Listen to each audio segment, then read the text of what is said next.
Bitcoin already अपने life time high तक पहुंच चुका है और अपने ब्रेकआउट एरिया के बहुत पास है। अभी के समय पे आपके दिमाग में काफी सारे क्वेश्चन यहां पे आ रहे होंगे। पहला, क्यों बिटकॉइन में इतनी रैली आई है?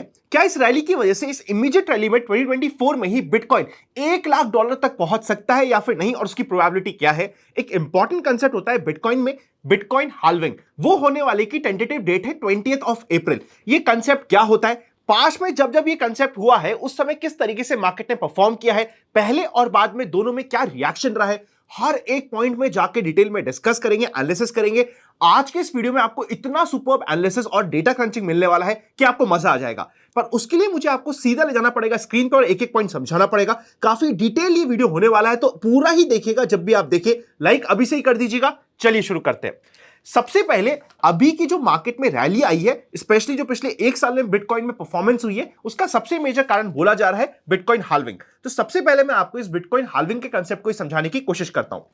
ये एक ऐसा कंसेप्ट होता है जिसके बाद में जब जब ये कंसेप्ट अप्लाई हो जाएगा, जितने भी नए ब्लॉक्स माइन होंगे बिटकॉइन के, उसके माइनर के जो रिवॉर्ड्स मिलेंगे माइन करने वाले बंदे को, वो 50% से रिड्यूस हो जाएंगे। हर 4 साल में एक बार टेंटेटिवली ये बिटकॉइन हाल्विंग का कंसेप्ट अप्लाई होता है, और जब भी ये अप्लाई होता है, रिवॉर्ड्स जो माइन कर रहा होता है उसके लिए आधे हो जाते हैं। क्योंकि रिवॉर्ड्स आधे हो जाते हैं, उसका मतलब ये होता है कि जो सप्लाई है कंप्लीट बिटकॉइन में आने वाले समय में वो रिड्यूस हो जाती है। अगर कोई भी एसेट क्लास है, उसमें एक होती है सप्लाई, दूसरी होती है डिमांड। अगर आपकी सप्लाई रिड्यूस हो जाती है और जो डिमांड है वो कंटिन्यू रहती है एट द सेम पेस, तो ऑब्वियसली यहां पे बिटकॉइन की प्राइसेस में इंक्रीज, या फिर जो भी एसेट यहां पे आप बात कर रहे हो उसके प्राइसेस इंक्रीज होने की एक्सपेक्टेशंस, लॉजिकल रीजनिंग है, बहुत ज्यादा होती है। हिस्टोरिकली बिटकॉइन हाल्विंग का कंसेप्ट सबसे पहले अप्लाई हुआ था 2012 में, जिस समय बिटकॉइन की प्राइस चल रहा था $12.4 के आसपास। सेकंड आपका अप्लाई हुआ था 2016 में, उस समय $680 पे बिटकॉइन का प्राइस पहुंच गया था। 2020 में जिस समय बिटकॉइन का प्राइस $8500 के ऊपर पहुंच चुका था। हिस्टोरिकली देखा गया है कि जब पिछली तीनों बार हाल्विंग का इवेंट हुआ था, उसके एक साल में, मैं यहां पे उसके एग्जैक्ट एक साल के रिटर्न्स बताने की कोशिश कर रहा हूं। 2012-13 में 9300% के ऊपर के रिटर्न्स थे। 2016-17 में 2700% के ऊपर के रिटर्न्स थे। 2020 और 2021 में भी, इवन आफ्टर नोइंग कि ये कोविड का समय चल रहा था, जहां पे काफी सारी इरेगुलरिटीज थी और काफी ज्यादा कंफ्यूजन चल रहा था मार्केट में, उसके बावजूद भी 676% का हमें अच्छा जंप देखने को मिला था। यहां पे हमें कंक्लूजन ये मिलता है कि जितने भी हमारे पास पास्ट इंस्टेंसेस अवेलेबल है, जिस समय बिटकॉइन की हाल्विंग होती है, वहां से एक साल में आपको एक अच्छा जंप बिटकॉइन के प्राइस में देखने को मिलता है। यह हमारा अभी पहला कंक्लूजन हुआ है पास्ट को स्टडी करने के बाद। सेकंड, अगर आप चेकआउट करोगे कि इस कंप्लीट डिस्कशन को अभी तक मैं समराइज करूं, तो 20th अप्रैल को हमारी टेंटेटिव बिटकॉइन हाल्विंग की डेट है। जब जब ये कंसेप्ट पास्ट में लगा है, हर समय आने वाले 6 से 12 महीने में बिटकॉइन अपने नए लाइफ टाइम हाई तक पहुंचा है। ये हमें पास्ट का डेटा बता रहा है और ये इंपॉर्टेंट कंक्लूजन पॉइंटर्स हो जाते हैं। यहां पे आपने पास्ट में तो देखा है कि बिटकॉइन हाल्विंग के आने वाले एक साल में बहुत अच्छी परफॉर्मेंस होती है, पर क्या बिटकॉइन हाल्विंग से पहले मार्केट में एक डिप भी आता है और अच्छा खासा एक करेक्शन भी आता है? इस चीज का आंसर भी है यस, जो मैं अभी आज के ही वीडियो में आपको आगे जाके प्रॉपर्ली एनालाइज करवाऊंगा पुराने इंसिडेंसेस को देखते हुए। पर आप इस चीज को ध्यान रखिएगा, आने वाले एक साल में तो परफॉर्मेंस होती है, पर बिटकॉइन हाल्विंग के जस्ट पहले एक बार मार्केट डिप भी देता है। यह हमने पास्ट में जरूर देखा है। सेकेंड रीजन जिसकी वजह से अभी बिटकॉइन काफी अच्छा परफॉर्मेंस दे रहा है, वो है ये कि bitcoin based ETF US market में लॉन्च हो चुके हैं। और जब भी कोई एक चीज रेगुलराइज होने के बहुत क्लोज होती है, या फिर एक ऐसा स्टेप होता है जिसकी वजह से पूरे वर्ल्ड में उसकी एक्सेप्टेंस बढ़ने के चांसेस होते हैं, तो ऑब्वियसली वहां पे डिमांड बढ़ जाएगी। तो जैसे ही बिटकॉइन ईटीएफ लॉन्च होता है यूएस मार्केट में, वहां पे हमें एक पुश देखने को मिलता है और बिटकॉइन के प्राइसेस में हमें जंप देखने को मिलता है। अब हम चलते हैं नेक्स्ट स्क्रीन पे और प्रॉपर्ली डेटा को एनालाइज करते हैं कि क्या हो रहा है बिटकॉइन में। अब हम चलते हैं आगे और टेक्निकल लेवल पे बिटकॉइन को एनालाइज करने की कोशिश करते हैं और एक एक कंक्लूजन पॉइंट तक पहुंचते हैं, जिसकी वजह से आपको क्लैरिटी में काफी हेल्प मिलने वाली है। उससे पहले आपके लिए एक इंपॉर्टेंट अपडेट है। डेल्टा एक्सचेंज ने इंडिया.डेल्टा एक्सचेंज लॉन्च कर दिया है, वो इंडिया में ही है। सबसे मजे की बात यह है कि financial intelligence unit FIU India की तरफ से ये कंप्लाइंट है और 100% इंडियन रूल्स को ये कंप्लाई कर रहा है। नेक्स्ट, यहां पे आपको ट्रेड करने के लिए कोई भी क्रिप्टो करेंसी बाय करने की जरूरत नहीं होती, क्योंकि एक्चुअली आप फ्यूचर एंड ऑप्शंस में क्रिप्टो करेंसी में ट्रेड करते हो। आप INR में पैसा डिपॉजिट करते हो और INR में ही विड्रॉल करते हो। एक बार ट्रेड करने के लिए आपकी वैल्यू को नोशनल USD में कन्वर्ट कर दिया जाता है, पर वो कन्वर्जन की रेट फिक्स है 85। मतलब अगर आपने 85,000 रुपीज डिपॉजिट किया है, तो 85,000 रुपीज के अगेंस्ट में आपको फिक्स है एकदम बिना सोचे समझे आपको $1000 मिल जाएंगे। और अगर आप $1000 वापस से इस प्लेटफॉर्म से विड्रॉ करेंगे तो कन्वर्ट हो जाएगा 85,000 रुपीज में और आपके बैंक अकाउंट में रुपीज में ही ट्रांजेक्शन होने वाला है। तो यहां पे आपके लिए बहुत इजी हो जाता है क्योंकि सारे ट्रांजेक्शन आपके आईएनआर में होते हैं। आपको कोई भी बिटकॉइन बाय करने की या क्रिप्टो करेंसी बाय करने की जरूरत नहीं होती क्योंकि उनके डेरिवेटिव्स में आप काम करते हो। साथ ही अगर आप इस प्लेटफॉर्म के पॉजिटिव देखोगे तो यहां पे आप बास्केट ऑर्डर अप्लाई कर सकते हो, स्ट्रैटेजी बिल्डर के थ्रू अपनी एक प्रॉपर्ली स्ट्रैटेजी बना के ट्रेड कर सकते हो, जहां पे आपको in the money and out of the money options में काम करने का काफी अच्छा ऑप्शन मिल जाता है। पीएनएल एनालिसिस ऑब्वियसली आपको काफी इजी तरीके से यहां पे मिल जाता है। साथ ही 24/7 365 डेज क्रिप्टो करेंसी में ट्रेडिंग होती है, स्मॉलर लॉट्स में आप काम कर सकते हो, डेली एक्सपायरीज होती है। तो ये सारे फीचर्स है जो आपको इस प्लेटफॉर्म पे मिल जाते हैं। अगर आप भी इस प्लेटफॉर्म को टेस्ट करना चाहते हैं और एक बार यूज करना चाहते हैं तो लिंक आपको डिस्क्रिप्शन में और पिन कमेंट पे मिल जाएगा। फंड्स ऐड करने का प्रोसेस और विड्रॉल का प्रोसेस बहुत सिंपल है।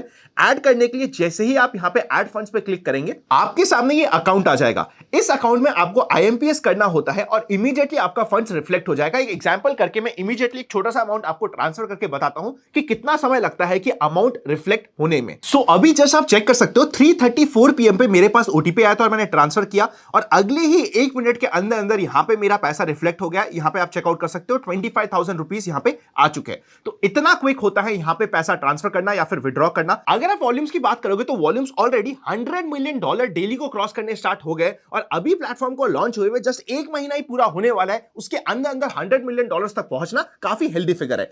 आने वाले समय में इसमें वॉल्यूम्स और भी बढ़ते जाएंगे जो हमारे लिए एक पॉजिटिव पॉइंट हो जाता है।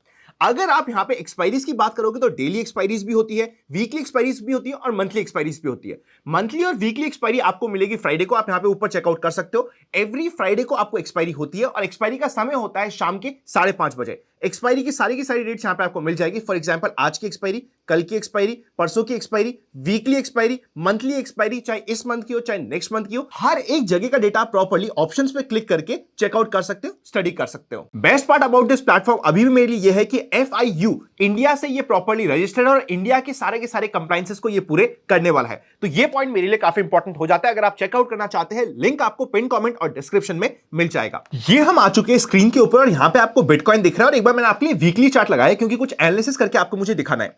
यहां पे आप चेकआउट करोगे तो यहां पे हुई थी 2020 की बिटकॉइन की हाल्विंग से पहले आप चेकआउट कर सकते हो। एक बार आपको डिप मिला था जिसकी मैं बात भी कर रहा था कि एक बार हाल्विंग के पहले डिप मिलता है और हाल्विंग के बाद इमीडिएटली आपको मूव देखने को मिलता है। ऐसा हमने पास्ट में देखा है।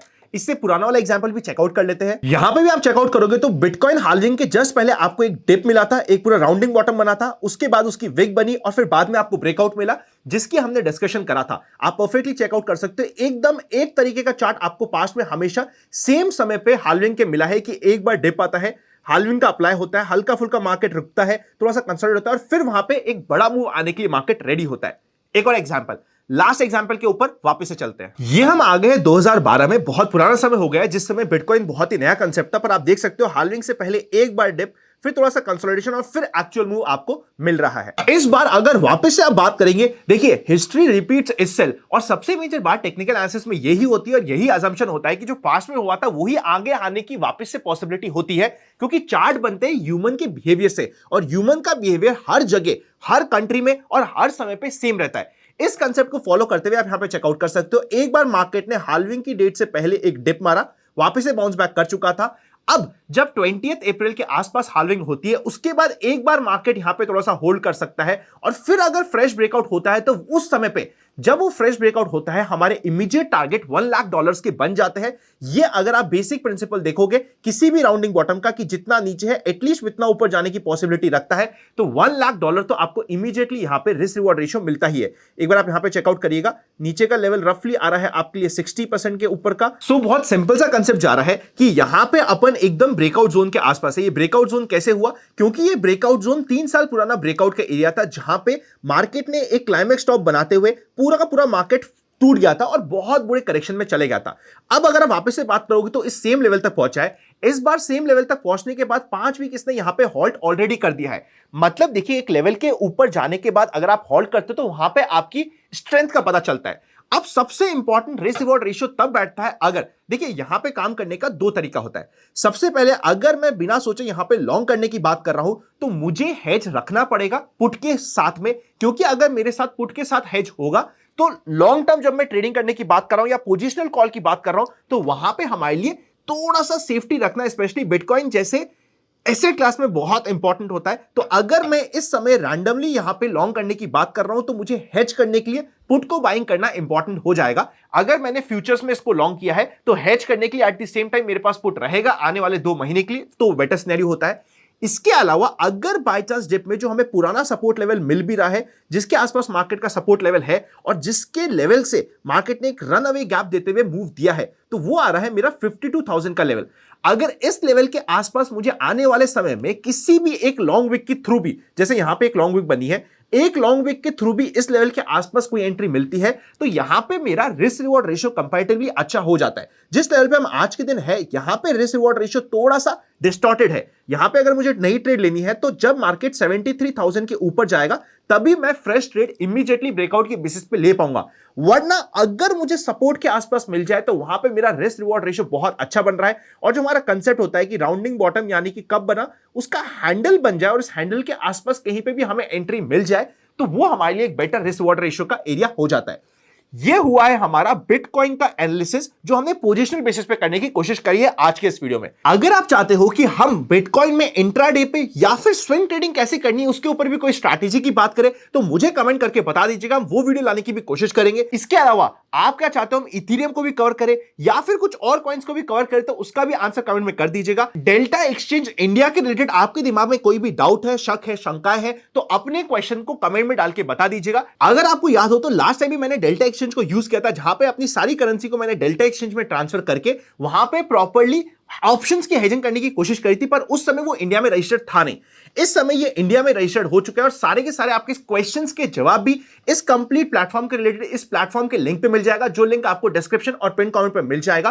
प्लस अगर आप डिस्क्रिप्शन में दिए गए लिंक से काम करने की कोशिश करते हैं या फिर अकाउंट खुलाते हैं, तो आपको 10% ऑफ मिलने वाला है ट्रेडिंग फीस पे, फ्लैट डायरेक्ट मिलेगा। तो चेकआउट करना मत भूलिएगा। अगर इस प्लेटफॉर्म के रिलेटेड कोई डाउट है, शक है, शंका है, दुविधा है, तो कमेंट कर दीजिएगा, उसका आंसर हम करने की कोशिश करेंगे। अगर इस वीडियो के कमेंट में आपको आंसर नहीं मिलता है, तो मेजॉरिटी चांसेस ये है कि उसके आंसर आपको नेक्स्ट वीडियो में मिल जाएंगे। Happy learning and I will see you very soon.